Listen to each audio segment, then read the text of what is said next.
हाय friends, माझं नाव Tejas Kajale. Physics with Tejas sir या चॅनलमध्ये आपलं स्वागत आहे. मागच्या लेक्चरमध्ये आपण सेमीकंडक्टरचा शेवटचा टॉपिक घेतला होता. त्याचं नाव होतं लॉजिक गेट्स. आता लॉजिक गेट्स संपल्यानंतर सेमीकंडक्टर आपला पूर्णतः संपलेला आहे. आता आपल्याला नवीन युनिट स्टार्ट करायचं आहे. त्याचं नाव आहे इलेक्ट्रोस्टॅटिक.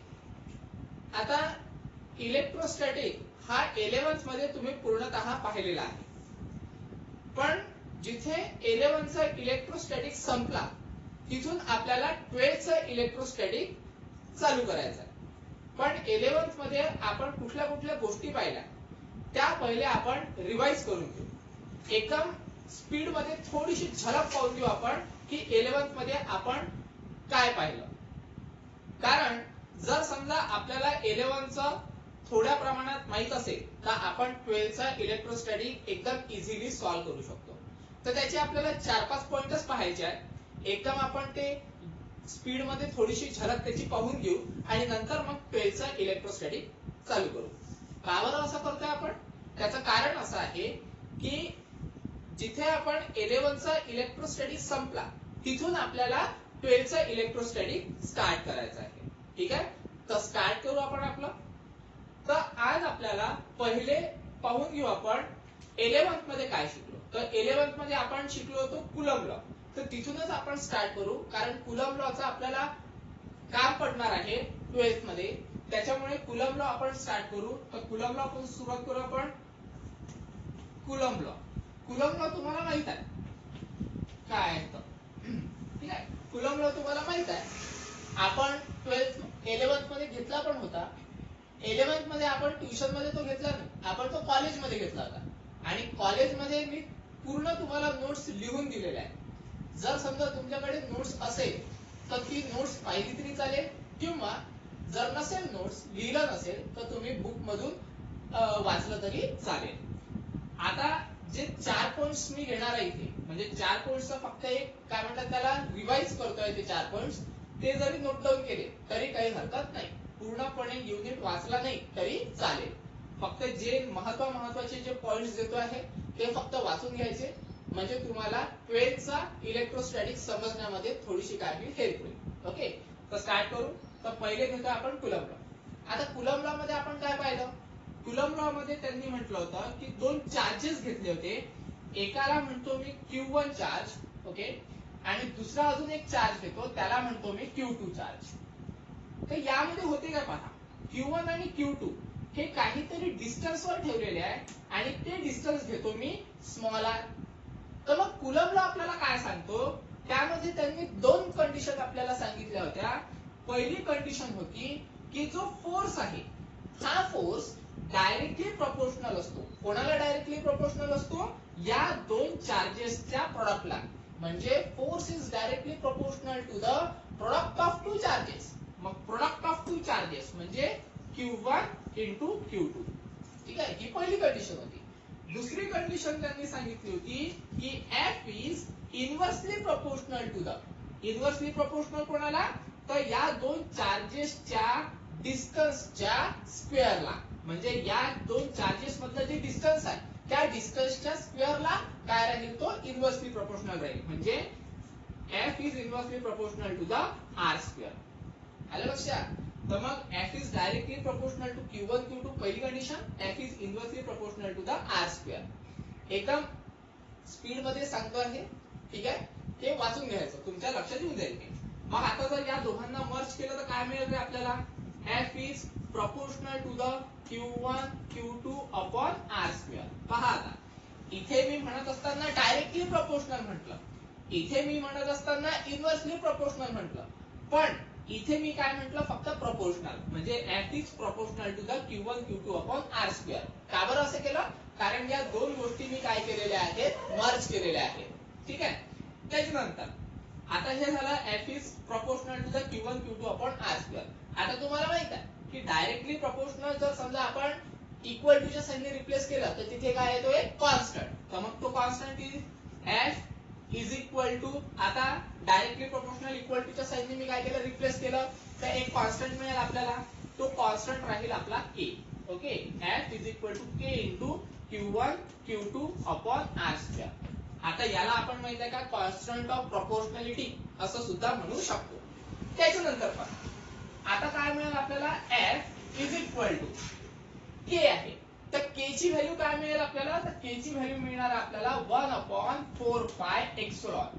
ओके, इनटू के ची व्हॅल्यू मिळाली. के ची व्हॅल्यू काय आहे 1 अपॉन 4 पाय एप्सिलॉन. का बरं, तर एप्सिलॉन इथे कॉन्स्टंट आहे, 4 पाय पण कॉन्स्टंट आहे, 1 पण कॉन्स्टंट आहे. म्हणजे सिंपली आपण काय केलं, कॉन्स्टंटला एका कॉन्स्टंट व्हॅल्यूने काय केलं, रिप्लेस केलं. आणि Q1 Q2 upon R square हे ऍज इट इज. म्हणजे Q1 Q2 upon R square काय मिळेल आपल्याला, ऍज इट इज मिळणार. ठीक आहे. आता इथे एप्सिलॉनची एक व्हॅल्यू मिळते. त्या एप्सिलॉनची व्हॅल्यू काय असते, epsilon is equal to epsilon 0 किंवा त्याला एप्सिलॉन नॉट असं सुद्धा म्हणतो आपण, एप्सिलॉन नॉट इंटू के. इथे लक्षात घ्या, इथे कॅपिटल के घेतलाय, इथे स्मॉल के घेतलेला आहे. आता एप्सिलॉन नॉट म्हणजे परमिटिव्हिटी ऑफ फ्री स्पेस. लिहून घ्यायचं, कुठेतरी नोट डाऊन करून घ्यायचं. एप्सिलॉन नॉट म्हणजे काय, परमिटिव्हिटी ऑफ फ्री स्पेस. आणि के म्हणजे काय होते, डाय इलेक्ट्रिक कॉन्स्टंट. इथे के म्हणजे प्रपोर्शनॅलिटी कॉन्स्टंट, इथे के म्हणजे डायइलेक्ट्रिक कॉन्स्टंट. ओके, त्याच्यानंतर ठेवा व्हॅल्यू काय येते पहा answer. F is equal to 1 upon 4 pi एप्सिलॉनच्या जागेवर काय मिळणार आपल्याला, epsilon naught K into Q1 Q2 upon R square. ठीक आहे. आणि नेहमी लक्षात ठेवायचं, एअर मध्ये म्हणजे इन एअर मध्ये काय म्हटलं मी, के ची जी व्हॅल्यू राहते ती 1 राहते. म्हणजे फोर्स काय मिळणार आहे आपल्याला, टाका के च्या जागेवर 1. F is equal to 1 upon 4 pi epsilon 0 Q1 Q2 upon R square. आलं लक्षात. तर इथे हा जो फोर्स मिळालेला आहे, हा फोर्स आपल्या खूप कामात पडणार आहे 12th मध्ये. आलं लक्षात. तर हा एक फॉर्म्युला काय ठेवावा लागेल, तुम्हाला लक्षात ठेवावा लागेल. इथपर्यंत आलं लक्षात. ठीक आहे. नोट्स मध्ये पाहून घ्यायचं किंवा तुम्ही डायरेक्ट व्हिडिओ मधलं नोट डाऊन केलं तरी चालेल, कारण आपल्याला त्याच्यातले फक्त 4-5 पॉइंटच पाहायचे आहेत, ज्या पूर्णपणे युनिट पाहायचं नाही. ठीक आहे. तर हा एक लक्षात ठेवायचा पॉइंट कुलम लॉचा. ओके, त्याच्यातला हा जो फॉर्म्युला आहे, हा फॉर्म्युला लक्षात ठेवायचा.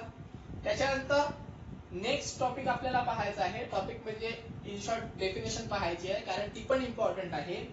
त्या डेफिनेशनचं नाव आहे इलेक्ट्रिक फील्ड इंटेन्सिटी, किंवा असं म्हणू शकतो आपण intensity of electric field. Okay, तर इलेक्ट्रिक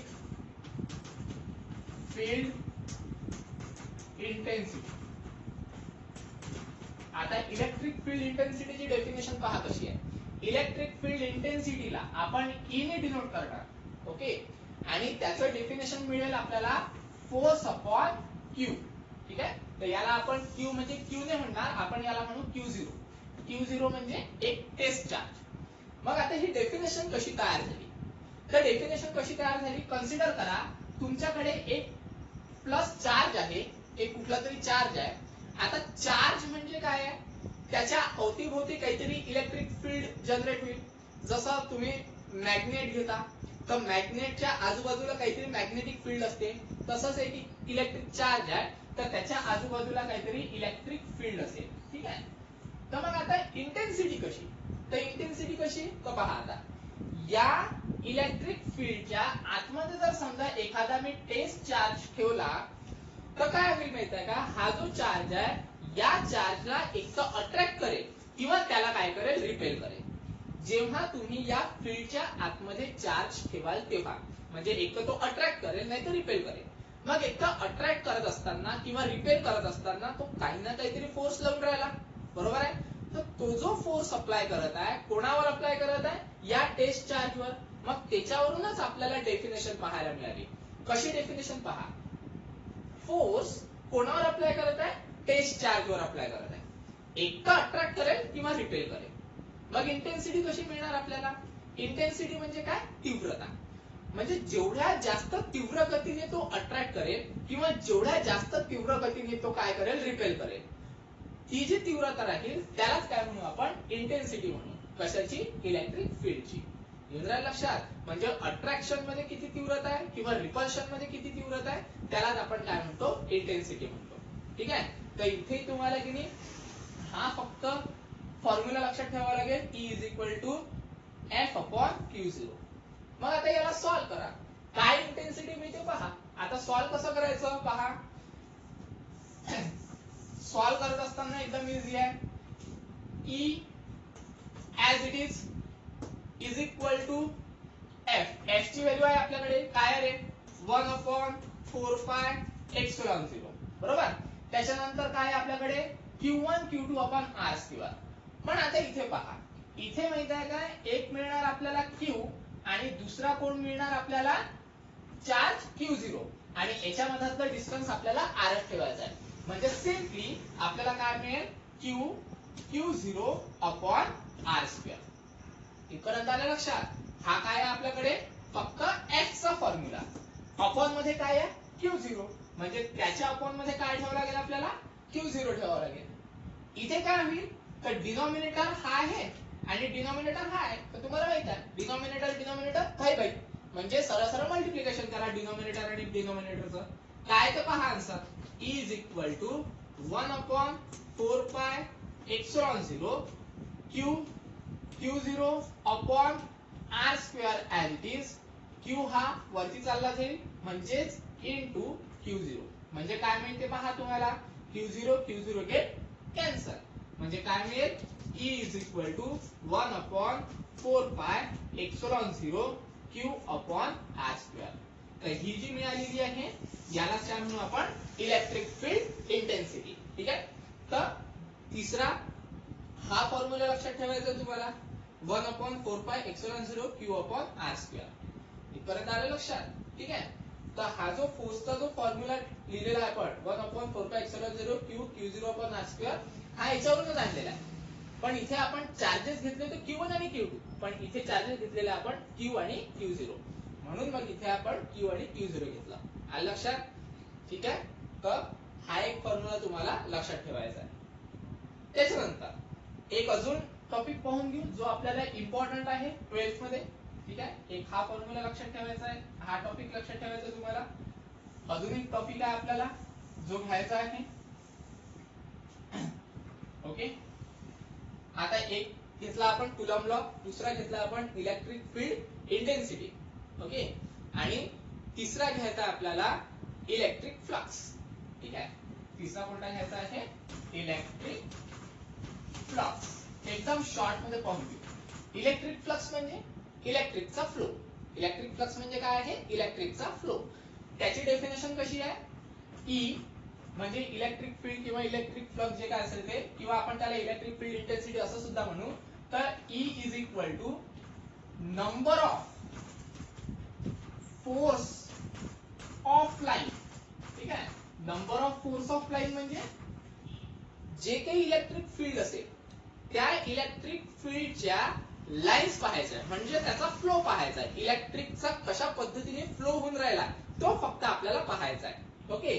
तर electric number of force of lines upon area घ्यायचा आहे. एरिया म्हणजे आता कन्सिडर करा हा काहीतरी आपला एरिया आहे. तर या एरियाच्या मध्ये काहीतरी इलेक्ट्रिक फील्ड आहे. तर इलेक्ट्रिक फील्डच्या काहीतरी यामध्ये लाईन्स मिळतील आपल्याला. ओके. आणि ह्या ज्या लाईन्स आहे कुठल्या तरी एरियाच्या आतमध्ये आहे, म्हणून मग आपण डेफिनेशन तयार केली number of force of lines upon area. तर number of flow of lines म्हणजे फ्लक्स राहतो, आणि फ्लक्सला आपण कशाने डिनोट करतो, तर डी फाय ने डिनोट करतो, आणि एरियाला कशाने डिनोट करतो, तर ds ने डिनोट करतो. आलं लक्षात. म्हणजे आपली डेफिनेशन कशी तयार झाली, E is equal to D phi by ds. मग आपल्याला काय पाहिजे, फ्लक्स पाहिजे. तर फ्लक्स म्हणजे काय, डी फाय. तर सिंपली काय करावं लागेल आपल्याला, हा जो डी फाय आहे हा D five as it is ठेवावा लागेल. ओके. आणि ds इकडे मल्टिप्लायला, इकडे गेल्यानंतर काय होईल तो, सॉरी ds इकडे डिवायडेडला, इकडे गेल्यानंतर काय होईल तो मल्टिप्लायला. म्हणजे सिंपली काय मिळेल आपल्याला, डी फाय त्याच्यानंतर इज इक्वल टू हा E as it is, ds इकडे डिवायडेडला, इकडे गेल्यानंतर काय होतो मल्टिप्लाय. आलं लक्षात. पण हा जो डी फाय आहे हा एकदम स्मॉल मध्ये आहे. आता याला आपल्याला काय करायचं, लार्ज करायचं आहे. आणि जेव्हा आपण माहित आहे का लार्ज करतो तेव्हा काय करतो आपण, इंटिग्रेशन करून टाका. इंटिग्रेशन आता इंटिग्रेट जर समजा केलं तर काय मिळेल आपल्याला, इंटिग्रेशन बाय दिस एम्प्लाइज d5चं इंटिग्रेशन काय होते, d5चं इंटिग्रेशन काय होते फाय. जसं तुम्ही dx चं इंटिग्रेशन करता, आपलं झालेलं आहे इंटिग्रेशन. म्हणजे dx चं इंटिग्रेशन जर समजा x होत असेल तर d5चं इंटिग्रेशन काय होईल आपलं फाय होईल. ओके, त्याच्यानंतर इज इक्वल टू याचं इंटिग्रेशन करा म्हणजे इंटिग्रेशन ऑफ काय मिळणार आपल्याला e इंटू ds किंवा असं लिहिलं होते, थोडं कन्फ्युजन आहे. इंटिग्रेशन करा म्हणजे integration of d5 is equal to integration of e into ds पर्यंत आलं. त्याच्यानंतर दिस एम्प्लाइज d5 चं इंटिग्रेशन काय phi is equal to e म्हणजे इलेक्ट्रिक फील्ड म्हणा किंवा इलेक्ट्रिक फील्ड इंटेन्सिटी म्हणा, ती काय आहे कॉन्स्टंट आहे. तो कॉन्स्टंट इंटिग्रेशन कॉन्स्टंटवर अप्लाय होत नाही, त्याला काढा बाहेर. ओके, मग इंटिग्रेशन कोणाचं होईल व्हेरिएबलचं. व्हेरिएबल काय आहे आपल्या इथे ds आहे म्हणजे इंटिग्रेशन ऑफ ds. ठीक आहे, ते एक हा फॉर्म्युला लक्षात ठेवा. आलं लक्षात. तर हा एक फॉर्म्युला तुम्हाला लक्षात ठेवायचा आहे किंवा कन्सिडर करा हा एक टॉपिक तुम्हाला लक्षात ठेवायचा आहे. एक लास्ट टॉपिक पाहायचा आहे, त्याचा फक्त फॉर्म्युला लक्षात ठेवावा लागेल, त्याचं सॉल्विंग काही करू नये आपण. ओके, तर तो आहे गॉस थेरम. तो कोणता थेरम आहे गॉस थेरम. त्याचा फक्त आपण फॉर्म्युला लक्षात ठेवू, बाकी काहीच नाही. तर Gauss थेरमचा GAU plus Gauss theorem. आता गॉस थेरम काय होता, जो फ्लक्स आहे हा कोणाच्या इक्वल राहतो Q अपॉन एप्सिलॉन 0 च्या इक्वल राहतो. गॉस थेरम आपण कशा पद्धतीने सॉल्व्ह केलेला आहे ते तुम्ही पाहून घ्या. आलं लक्षात. त्याचं काम नाही आपल्याला, कारण जो इलेक्ट्रोस्टॅटिक आपल्याला घ्यायचा आहे 12th मध्ये तो माहित आहे का गॉस थेरमच्या ऍप्लिकेशन पासून घ्यायचा आहे. म्हणजे तिथे गॉस थेरमचं आपल्याला काही काम नाही, त्याचे ऍप्लिकेशन मध्ये कामात पडेल. मग ऍप्लिकेशन मध्ये फक्त त्याचा फॉर्म्युला घ्यावा लागेल. तर फॉर्म्युला नुसता लक्षात ठेवला तरी चालेल. म्हणजे phi is equal to Q upon epsilon 0 is equal to त्यालाच आपण माहित आहे का integration of e into ds असं सुद्धा लिहू शकतो. का बरं, तर या इक्वेशन वरून पहा फायचं इक्वेशन काय आहे e इंटिग्रेशन ऑफ ds म्हणजे आपण लिहिलेला आहे इंटिग्रेशन ऑफ ds. काही हरकत नाहीये. पुढे जाऊन आपल्याला हा जो e आहे हा e बाहेरच काढावा लागणार, म्हणजे e बाहेर काढू, इंटिग्रेशन कोणाला येईल फक्त ds चं. ठीक आहे, म्हणजे phi is equal to q upon epsilon 0 is equal to e integration of ds. तर एक हा फॉर्म्युला तुम्हाला लक्षात ठेवावा लागेल. आलं लक्षात. तर बस हे चार टॉपिक जर समजा तुम्ही व्यवस्थित समजून घेतले, व्यवस्थित लक्षात ठेवले, तर मग जो 12th इलेक्ट्रोस्टॅटिक आहे याच्यामध्ये तुम्हाला काहीच अडचण जाणार नाही. आलं लक्षात. ठीक आहे, आपण फक्त काय केलं आपण आता की जे 11th मधले जे चार टॉपिक आहे त्याची एक फक्त झलक पाहून घेतली की ते फॉर्म्युले आले कुठून आणि आपल्याला कुठले फॉर्म्युले वाचायचे आहेत 12th इलेक्ट्रोस्टॅटिक पाहण्याआधी. बरोबर आहे, कारण जर समजा ते चार टॉपिक जर आपण व्यवस्थित पाहून घेतले किंवा त्याचे फॉर्म्युले व्यवस्थित आपल्याला लक्षात आले तर 12th इलेक्ट्रोस्टॅटिक एकदम इझी आहे. तर आता पहिला जो टॉपिक आहे, जसं मी तुम्हाला सुरुवातीला सांगितलं, जिथे 11th इलेक्ट्रोस्टॅटिक संपला तिथून 12th इलेक्ट्रोस्टॅटिक स्टार्ट झालेला आहे. आता 11th पुढे संपला गॉस लॉवर. बरोबर आहे. आता आपल्याला की स्टार्टिंग करायची आहे 12th इलेक्ट्रोस्टॅटिकची, ती कुठून करायची आहे तर गॉस लॉचे जे ऍप्लिकेशन आहे तिथून स्टार्ट करायचं आहे. तर गॉस लॉचं पहिलं ऍप्लिकेशन पाहायचं आहे. ते पहिलं ऍप्लिकेशन आहे गॉस लॉचं. त्याचं टायटल भले मोठं दिसत असेल पण डेरिवेशन एकदम पांचट आहे. पहा आता काय म्हटलं त्यांनी, electric field intensity due to uniformly charge spherical shell. एक स्फेरिकल शेल घेतलेला आहे. स्फेरिकल शेल म्हणजे काय, प्लॅस्टिकचा बॉल. प्लॅस्टिकचा बॉल म्हणजे वरून फक्त आपल्याला की कव्हर दिसेल, आतमधून पूर्ण काय राहील तो पोकळ राहील. तुम्हाला माहितच असेल प्लॅस्टिकचा बॉल कसा असतो तो, बरोबर ना. तर तो तशा टाईपचा एक स्फेरिकल शेल घेतलेला आहे. आपण त्या स्फेरिकल शेलची आपल्याला काय काढायची आहे, इलेक्ट्रिक फील्ड इंटेन्सिटी काढायची आहे. इलेक्ट्रिक फील्ड इंटेन्सिटीचा फॉर्म्युला पण तुम्हाला मी सांगितलेला आहे की जे चार टॉपिक आपण पाहिले होते, एक छोटीशी झलक पाहिली होती, त्याच्यात इलेक्ट्रिक फील्ड इंटेन्सिटीचा पण फॉर्म्युला आहे. ठीक आहे, तर तो इलेक्ट्रिक फील्ड इंटेन्सिटीचा फॉर्म्युला आपल्याला काय करायचा आहे, फाइंड आउट करायचा आहे. किंवा सरळ सरळ असं कन्सिडर करा की इलेक्ट्रिक फील्ड इंटेन्सिटी आपल्याला फाइंड आउट करायची आहे. तर मग आपल्याकडे माहित आहे का, हा जो आतमधला जो स्फिअर दिसून राहिला हा स्फेरिकल शेल आहे. ओके, तर हा जो स्फेरिकल शेल आहे या स्फेरिकल शेलच्या बाहेरचा आपल्याला काय करायचं आहे, electric field intensity find out करायची आहे. मग इलेक्ट्रिक फील्ड इंटेन्सिटी कुठली फाइंड आउट करायची आहे, तर हा जो पी पॉइंट दिसत आहे या पी पॉइंटची इलेक्ट्रिक फील्ड इंटेन्सिटी आपल्याला फाइंड आउट करायची आहे. ठीक आहे, तर आता डायग्राम समजून घेऊ पहिले आपण. हा जो पार्ट दिसून राहिला हा मधातला गोल, याला म्हटलेला आपण स्फेरिकल शेल. याचा जो सेंटर आहे तो आहे ओ. ओके, आणि या स्फेरिकल शेलची जी रेडियस आहे ती आहे कॅपिटल आर. ठीक आहे, आता हा जो स्फेरिकल शेल आहे या स्फेरिकल शेलवर काही चार्जेस आहे. आता ते जे चार्जेस आहेत ते चार्जेस मी दाखवलेले आहे पॉझिटिव्हली सगळे. आलं लक्षात, हे जे चार्जेस आहेत हे कशाने दाखवलेले आहे, मी पॉझिटिव्हली दाखवलेले आहे. आता तुम्हाला माहित आहे जर समजा एखादा स्फेरिकल शेल कन्सिडर करा किंवा एखादा कुठला पण चार्ज कन्सिडर करा, जर समजा चार्ज असेल तर त्याच्या आजूबाजूला इलेक्ट्रिक फील्ड असेल. तसंच माहित आहे का, कन्सिडर करा हा आपल्याकडे काय म्हणतात त्याला स्फेरिकल शेल आहे आणि त्याच्या आजूबाजूला जो डॉटेड सर्कलने दाखवलेला आहे ती इलेक्ट्रिक फील्ड आहे. आता स्फेरिकल शेलची रेडियस आहे कॅपिटल आर आणि हा जो डॉटेड सर्कल दिसत आहे म्हणजे इलेक्ट्रिक फील्ड, त्या इलेक्ट्रिक फील्डची रेडियस आहे स्मॉल आर. किंवा तुम्ही असंही म्हणू शकता या ओ पॉइंट पासून हा जो पी आहे हा पी पॉइंट आर एवढ्या डिस्टन्स वर आहे. इथपर्यंत आलं लक्षात. ही आहे आपली पूर्ण काय म्हणतात त्याला डायग्राम. ठीक आहे, आता यामध्ये पहा आपल्याला काय करायचं आहे, या पी पॉइंटची इलेक्ट्रिक फील्ड काढायची आहे किंवा इलेक्ट्रिक फील्ड इंटेन्सिटी ज्याला आपण ई बार असं म्हणतो. त्याच्यानंतर हा जो पी आहे या पी पॉइंटचा आपण एक स्मॉल एरिया कन्सिडर केला आणि या एरियाला म्हटलेला आहे मी डीएस बार.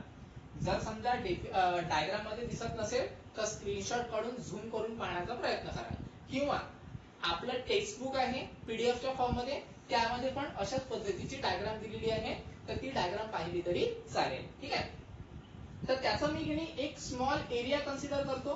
तो स्मॉल एरिया पी या पॉइंट वर आहे आणि त्या एरियाला म्हणतो मी डीएस बार.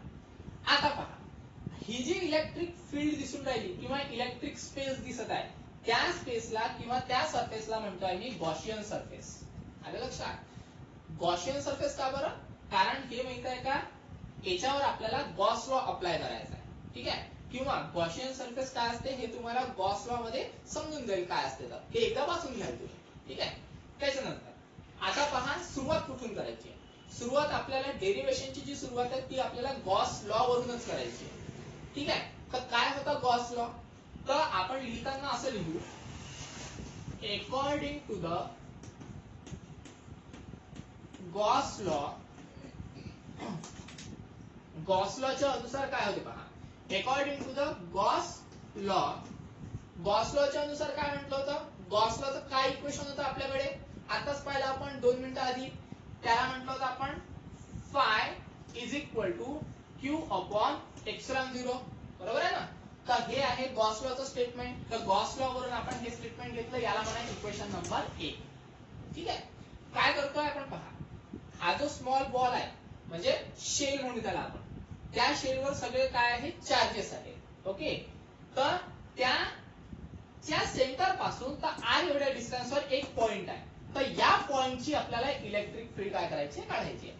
त्याच्यासाठी आपण काय केला, गॉस लॉचा वापर केला आणि गॉस लॉच्या अनुसार आपल्याकडे एक इक्वेशन आहे, त्या इक्वेशनचं नाव आहे phi is equal to Q upon epsilon 0 आणि त्याला म्हटलं इक्वेशन नंबर 1. इथपर्यंत आलं. त्याच्यानंतर पहा आता काय करायचंय, पुन्हा आपल्याकडे माहित आहे का इलेक्ट्रिक फ्लक्स नावाचा एक टॉपिक होता. तर त्याच्या अनुसार माझ्याकडे अजून एक इक्वेशन पाहायला मिळते. ते इक्वेशन आहे, तर लिहिताना असं लिहू आपण बाय द डेफिनेशन ऑफ, कोणाच्या डेफिनेशन वरून, तर आपल्या इलेक्ट्रिक फ्लक्सच्या डेफिनेशन वरून. By the definition of electric flux. Electric फ्लक्सच्या डेफिनेशन वरून आपण काय सांगतो की बा फाय इज इक्वल टू, किंवा असं करू आपण D phi is equal to E bar dot DS bar. बरोबर आहे, काय म्हणतो आपण D phi is equal to E bar dot DS bar. ठीक आहे, त्याच्यानंतर आता डिफाय ला ऍज इट इज ठेवा. ओके, डिफाय ला ऍज इट इज ठेवलं. त्याच्यानंतर आता इथे माहिती आहे का दोन व्हेक्टर क्वांटिटी आहे. एक इलेक्ट्रिक फील्ड आहे, इलेक्ट्रिक फील्ड इंटेन्सिटी आहे, आणि दुसरा आहे आपल्याकडे एरिया. दोन्ही व्हेक्टर क्वांटिटी आहे. तर तुम्ही माहिती आहे का व्हेक्टर मध्ये शिकले असाल, तुमचा मॅथ्स मध्ये झालं असेल नसेल काय माहित नाही, पण आपला फिजिक्स मध्ये झालेला आहे. तर आपण की नाही आपल्याकडे एक फंड आहे, दोन व्हेक्टरचा जर समजा डॉट प्रोडक्ट घेतला तर तिथे माहित आहे का एक अँगल येतो, आणि त्या अँगलला आपण काय म्हणत असतो, कॉस थिटा.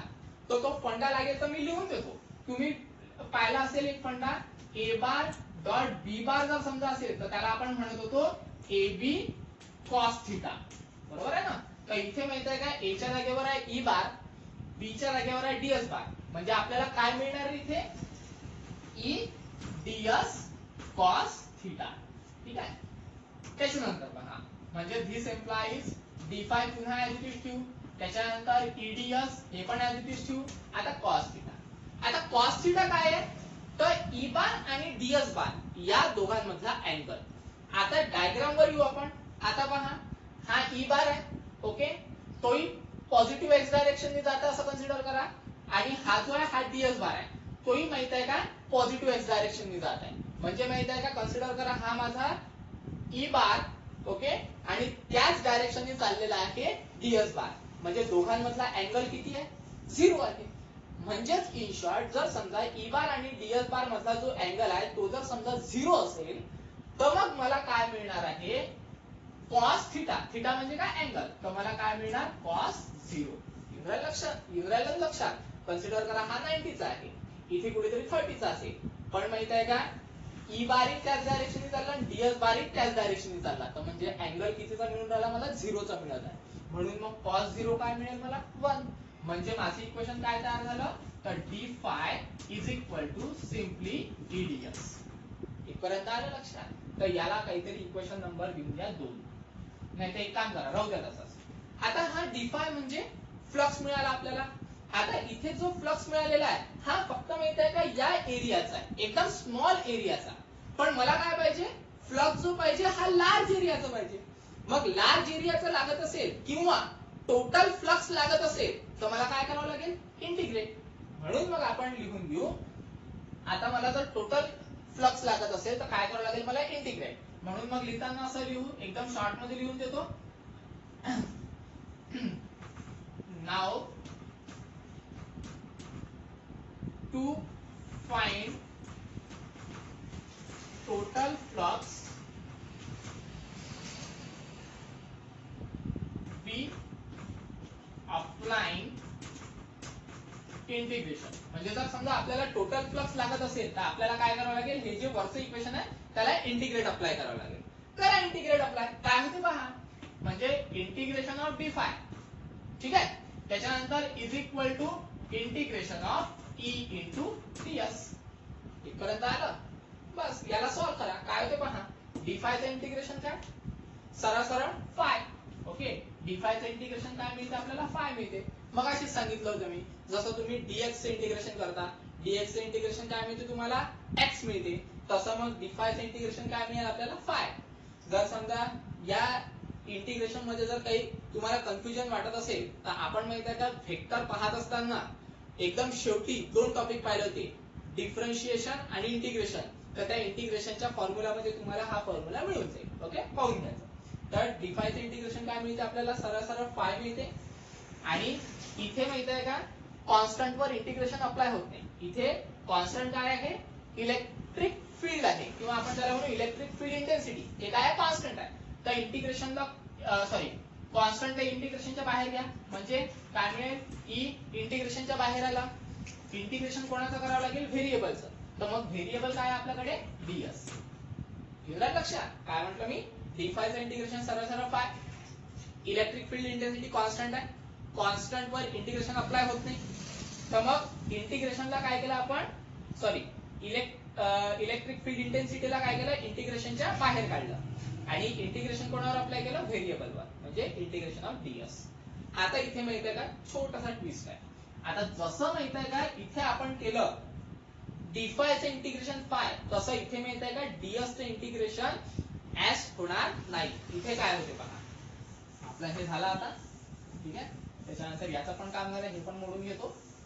पहा आता फाय हा पुन्हा ऍज इट इज, ओके. हे इक्वेशनच लिहून टाकतो मी पूर्ण as it is, integration of DS, okay. आता integration of DS, integration of DS, DS म्हणजे काय आहे? एक सरफेस आहे. कोणाचा सरफेस आहे तो? त्या स्फिअरचा, बरोबर आहे. मग त्या स्फिअरचा जर सरफेस असेल तर आपल्याला माहित आहे का, इथे त्या स्फिअरचा, स्फिअर नाही म्हणता येणार त्याला, आपल्याला शेल म्हणावं लागेल. तर त्या शेलचा आपल्याला काय घ्यावं लागेल? व्हॉल्यूम घ्यावं लागेल. मग शेलचं व्हॉल्यूम काय असते? ठीक आहे. कारण माहित आहे का, इथे इंटिग्रेशन ऑफ डीएस आहे. इंटिग्रेशन ऑफ डीएस म्हणजे तो एक सरफेस आहे. तर सरळ सरळ आपल्याला माहित आहे का, त्या सरफेसचं काय करावं लागेल? इथे व्हॉल्यूम घ्यावं लागेल. म्हणजे मी तुम्हाला सांगून देतो, शेलचं व्हॉल्यूम काय असते? तर शेलचं व्हॉल्यूम असते 4 पाय आर स्क्वेअर. आर म्हणजे काय राहतो? त्याचा रेडियस. इथपर्यंत आलं लक्षात? तर पहा आता, इज इक्वल टू ई हा as it is, integration of DS म्हणजे सरळ सरळ व्हॉल्यूम घ्यावं लागेल. कोणाचं? तर शेलचं. आणि शेलचं व्हॉल्यूम मिळते आपल्याला 4 पाय, ओके, 4 पाय आणि स्मॉल आर चा स्क्वेअर. का बरं असं केलं? कारण आपली डायग्राम काय होती? हा आपला शेल होता आणि त्याच्या आजूबाजूला माहित आहे का, एक गॉशियन सरफेस होता. तर गॉशियन सरफेस का बरं?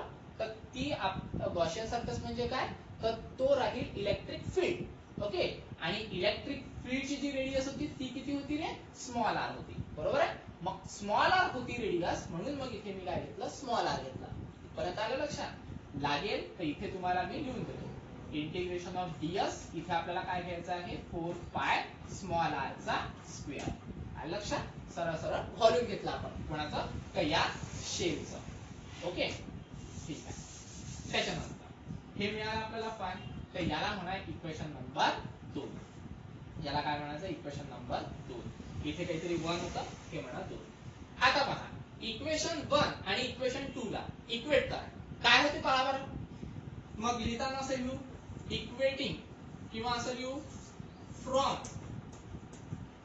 1 and 2, 1 आणि 2 वरून काय होते पहा बरं. हाई फाय आहे म्हणजे इलेक्ट्रिक फ्लक्स, हाई फाय आहे म्हणजे इलेक्ट्रिक फ्लक्स, दोन्ही सारखेच असतील.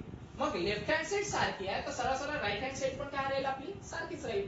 करा मग. काय होते पहा, E into 4 pi R square is equal to काय मिळेल आपल्याला? क्यू अपॉन एप्सिलॉन 0, बरोबर आहे.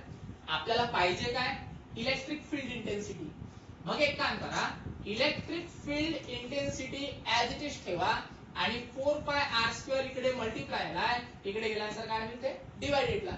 म्हणजे सरळ सरळ काय मिळेल आपल्याला? 1 upon 4 pi epsilon 0 Q, sorry, हा 1 अपॉन 4 पाय आर स्क्वेअर आणि इकडे काय आहे? Q upon epsilon 0. का बरं? कारण हा 1 अपॉन 4 पाय आर स्क्वेअर इकडे मल्टिप्लाय ला होता, इकडे गेल्यानंतर काय झाला? तो डिवाइड. आणि क्यू अपॉन एप्सिलॉन 0 हा काय ठेवला आपण? ऍज इट इज ठेवला. हीच आहे आपली इलेक्ट्रिक फील्ड इंटेन्सिटी. याला व्यवस्थित अरेंज करून घेऊ.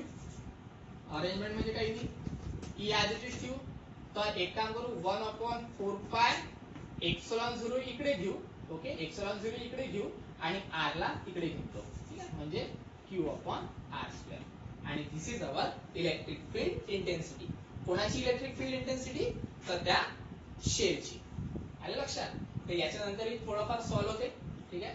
तर हे डेरिव्हेशन तुम्ही नोट डाऊन करून घ्या. पुस्तकातही असंच आहे, पण पुस्तकात काही स्टेप डायरेक्ट दिलेल्या आहेत, तर समजायला थोडंसं कठीण राहील. तर हे तुम्ही डायरेक्टली नोट डाऊन केलं तरी चालेल, ठीक आहे. काही अडचण नसली तर तुम्ही मेसेज टाकून किंवा कॉल करून विचारू शकता, ठीक आहे.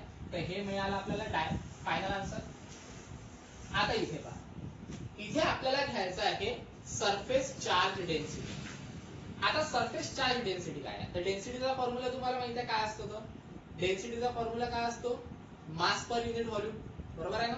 तर इथे घ्यायची आपल्याला चार्जेसची डेन्सिटी. आता चार्जेसची डेन्सिटी काय असते पहा. आता तुम्हाला माहित नाही, पण तरी आपण लिहिताना असं लिहू, वी नो दॅट, आम्हाला माहित आहे. माहित काहीच नसते, पण म्हणायचं का आम्हाला माहित आहे. काय माहित आहे आम्हाला? तर surface charge density, surface charge density काय आहे? सरफेस चार्ज डेन्सिटीचा फॉर्म्युला तर पहा, सरफेस चार्ज डेन्सिटीला आपण सिग्माने डिनोट करतो. आणि सिग्मा इज इक्वल टू काय मिळत असेल आपल्याला पहा तर क्यू, कारण चार्ज आहे म्हणून क्यू अपॉन काय मिळेल तर एरिया. आलं लक्षात. तसं नाहीतरी आपण म्हणतच असतो ना मास पर युनिट व्हॉल्यूम, डेन्सिटीचा फॉर्म्युला काय आहे मास पर युनिट व्हॉल्यूम.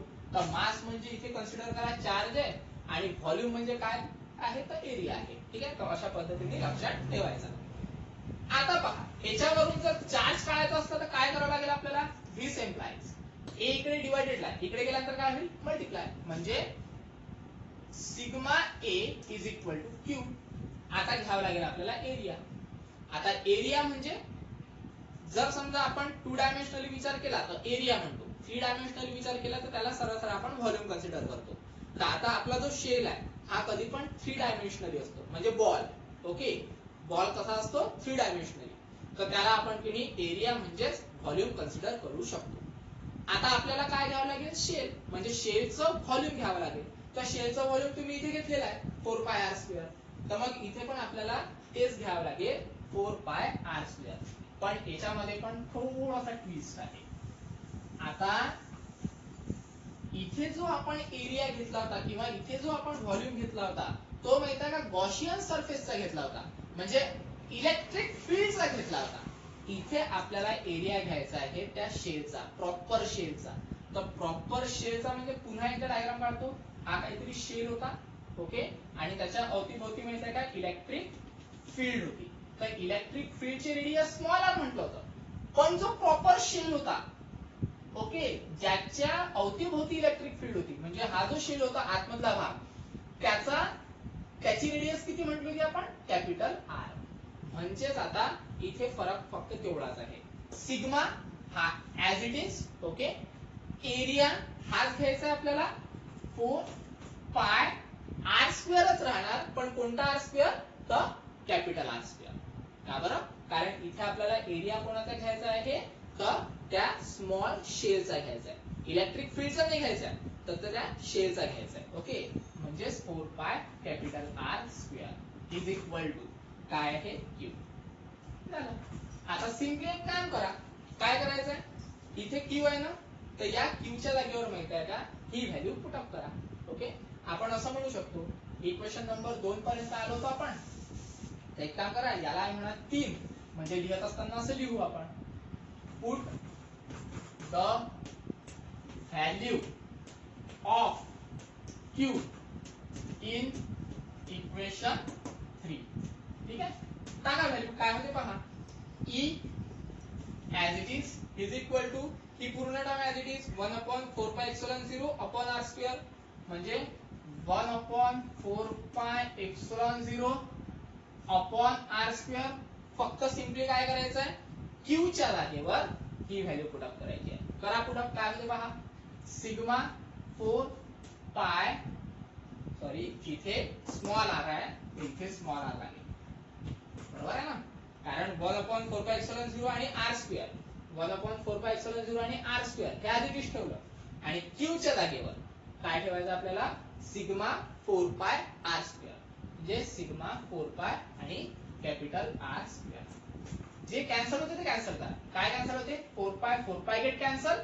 उरणार काय आता E is equal to sigma into R square upon मध्ये 4 पाय कॅन्सल झाला epsilon 0 okay into R square. This is our required answer. ठीक आहे. This is our required answer. ठीक आहे. हे आपलं लास्ट इलेक्ट्रिक फील्ड इंटेन्सिटी आहे. त्याच्यानंतर त्यांनी आपल्या बुक मध्ये 2 कंडिशन्स दिलेल्या आहेत. त्या 2 कंडिशन्स आपण नाही लिहिल्या तरी चालते पण आहे आपल्या सिलेबस मध्ये तर तुम्हाला सांगून देतो 2 कंडिशन काय आहेत. पहिली कंडिशन त्यांनी दिलेली आहे कन्सिडर करावा की कॅपिटल आर स्क्वेअर आणि स्मॉल आर स्क्वेअर सारखा आहे किंवा त्यांनी म्हटलेलं आहे की कॅपिटल आर आणि स्मॉल आर सारखा आहे. तर काय मिळेल आपल्याला सरळ सरळ आता पहा आता E is equal to sigma R square. ठीक आहे. अपॉन मध्ये कॅपिटल आर म्हणजे स्मॉल आर आणि कॅपिटल आर सारखंच आहे. तर एक काम करू ना आपण या स्मॉल आर च्या जागेवर कॅपिटल आर घेऊ म्हणजे कॅपिटल आर स्क्वेअर म्हणजे काय होईल simply R square get cancel म्हणजे आन्सर काय येईल आपलं सिग्मा अपॉन एप्सिलॉन 0. ही पहिली कंडिशन सांगितली होती त्यांनी. ओके. त्याच्यानंतर दुसरी कंडिशन अशी आहे, कन्सिडर करा की बा हा जो सिग्मा आहे म्हणजे सरफेस चार्ज डेन्सिटी, तो सरफेस चार्ज डेन्सिटी 0 आहे. सरफेस चार्ज डेन्सिटी 0 म्हणजे की जो शेल घेतलेला आहे आपण त्या शेल मध्ये चार्जेसच नाहीये असं त्यांचं म्हणणं आहे. मग चार्जेसच नसेल तर सरफेस चार्ज डेन्सिटी पण नसेल. मग डेन्सिटी नसेल तर मग त्यांनी म्हटलेलं आहे की बा डेन्सिटी असेल 0. मग डेन्सिटी जर समजा 0 असेल तर 0 अपॉन एनिथिंग, काही सरासरी 0 म्हणजे असं E इज इक्वल टू सिग्माच्या जागेवर 0 अपॉन एप्सिलॉन 0 काय आहे ऍज इट इज म्हणजे 0 अपॉन एनिथिंग सरळ 0. म्हणजे जर समजा डेन्सिटी नसेल तर इलेक्ट्रिक फील्ड इंटेन्सिटी पण नसेल. आलं लक्षात? तर हा जो पहिला टॉपिक आहे म्हणजे पहिलं ऍप्लिकेशन जे आहे ते ऍप्लिकेशन इथे समाप्त झालेलं आहे. आलं लक्षात? तर जे मी बोर्डवर लिहून दिलेलं आहे ते नोट डाऊन केलं आणि त्याच्यावर प्रॅक्टिस केली तर तुम्हाला ते व्यवस्थित समजेल. पुस्तकामध्ये किंवा आपली जी पीडीएफ आहे त्या पीडीएफ मध्ये खूप साऱ्या गोष्टी त्यांनी डायरेक्ट घेतलेल्या आहेत. आलं लक्षात? कुठे जर समजा काही अडचण असेल तर तुम्ही मेसेजच्या द्वारे किंवा कॉल करून विचारू शकता. पहिली गोष्ट. त्याच्यानंतर दुसरी गोष्ट अशी की हे पूर्ण तुम्ही नोट डाऊन करत असताना जर समजा दिसत नसेल ठीक आहे व्हिडिओ मध्ये तर स्क्रीनशॉट काढून त्याला झूम करून पाहण्याचा प्रयत्न करा. आलं लक्षात? इंटिग्रेशन मध्ये वगैरे काही अडचण जर समजा असेल त्याच्याबद्दल काही जर विचारायचं असेल तरी तुम्ही मला विचारू शकता. ठीक आहे? तर आज स्टॉप करू आपण. ठीक आहे? त्याच्यानंतर आपण नेक्स्ट टॉपिक पाहू उद्याला किंवा परवाला. ठीक आहे?